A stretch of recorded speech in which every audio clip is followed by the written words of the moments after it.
Of the show for today, we're talking to the ambassador for the Federal Republic of the West African nation Nigeria, and he's given us some information in reference to his background, his education, and some of his experiences. And now we would like to, Dr. Adefuye, to talk about some other aspects of it, to talk specifically, since this is the 51st anniversary of the Federal Republic of Nigeria, to talk about, and as a scholar in a real sense in reference to colonialism and et cetera, talk about some of the events and some of the situations over the next 8 minutes that eventually led you to independence. Well, Nigeria was a British colony. We were colonized by the British. Through a series of wars and military action, Nigeria became the two sides of Nigeria, the Northern Protectorate and the Southern Protectorate, was amalgamated in 1914 to become the Protectorate of Nigeria. And then we had colonial rule, and you had the British conquered the country steadily, incrementally, and brought the whole country together under colonial rule. Colonial rule, as you all know, was a kind of carefully designed exploitation of the resources of the colonies to the advantage of metropolitan power. So colonial rule was such that it was for economic reasons. Tap our resources used to develop their country. And that's what happened with us.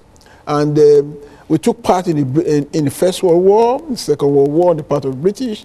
And after the Second World War in 1945, the doctrine of self-determination came up. And the people started agitating for independence. And the agitation for independence was led by Nigerians who had been abroad to study and who have been conversant with some of those principles. The Human Rights Declaration, the Human Rights Charter, and they began to question British rule over them, because based on the logic and principles they have learned while studying abroad. So you find the returnees, and most of them, most famous of them was Dr. Nnamdi Azikiwe, who was actually educated here, began to question British rule over Nigeria. And the agitation led on to series from many African countries asking for self-determination.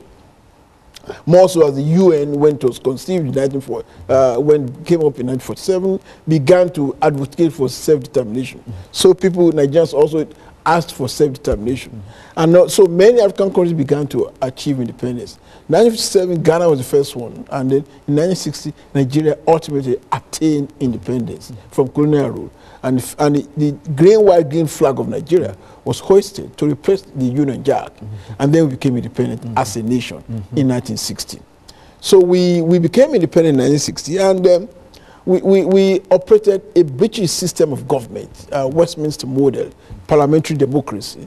And we went through quite a lot in the country. We went through the first set of our first set of post-independence rulers merely stepped into the shoes of the British. And even though they meant well, but the effects of the British system was still very much around. And so we had a lot of, the federal structure was not properly arranged. And so we had a foreign policy that, for instance, that spoke of non-alignment, but was really pro-Western. And then, of course, our first set of politicians saw themselves as succeeded imperialists. And so administration was done in the best interest of the people.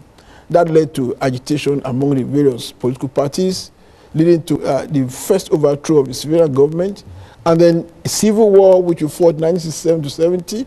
And then, by the end of the civil war, it was clear to everyone that Nigerians will have to live together as the same people. And so the civil war ended with General Yakubu Gowon, who became head of state, saying that no victor, no vanquish, that nobody will ever question the territorial integrity of Nigeria. And we were prepared to live together as one indivisible set of people. So since then, and a lot of things happened after this. But during the Civil War, one good thing was that oil was discovered in commercial quantity, and Nigeria became an oil-producing country. Right now, we're the fourth largest supplier of crude oil to the United States. So we became, and then there was agitation for a change of the constitution. Quite a number of people believe that the Westminster model was not quite suitable, And that was why we had a military coup, we had constitutional problems and all that.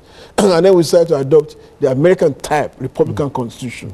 And so that's what we are currently practicing right now. And so we have a Republican type Constitution with a presidential system, governors in states, president in the center, and that's what we've been. I mean, that's not been without. I mean, that's what some of the political scientists, some of us say that it's not the system of government that matters; it's the way it is administered. In spite of the change from the Westminster model to the Republican system, from British system to the American system, we still had military coup d'etats. We have had so many military coup d'etats, many military takeover of government. Like we had, there was one in 75, there was one in 79, there was one in 83. But right now, people are tired of military rule.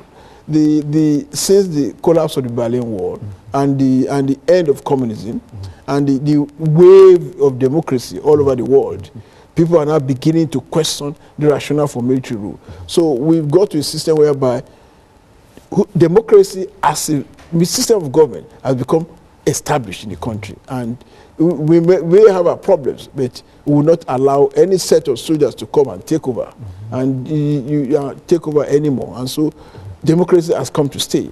We are trying to perfect the American system to adopt it to our own peculiar situation and make good of it. And so we now have a Republican type constitution in Nigeria, and with bicameral legislature, the Senate, at the federal level, the Senate and the House of Representatives, Congress just as here, and we have a presidential system of government, a president and a vice president, and the governors in 36 states with the federal capital territory. So we have a system similar to that of yours. But there are still problems, there are still challenges in the way it is administered. So that's where we are right now. And of course, I think we're getting ready for our first commercial break. And when we come back, Doctor, let's see if we can have you to talk about your mission to the United States of America, because serving 150 million people, you see, in the largest state on the continent of Africa, it simply means that Nigeria is somebody in a real sense, in spite of all of the problems and et cetera. And you were sent here in a real sense to represent that. And so we're going to give you about 10 minutes during this last segment to talk about what you might consider to be your mission here in the United States of America, and how you found the response in reference to some of the things that you're talking about. And that will be this first segment, and then we'll have that second show and deal with some other aspects of it. But that's what we want you to talk about when this next segment starts within the next 15 or 20 seconds, and then we'll be able to pick up at that particular point. And we'll be back with our audience following this very, very short commercial break.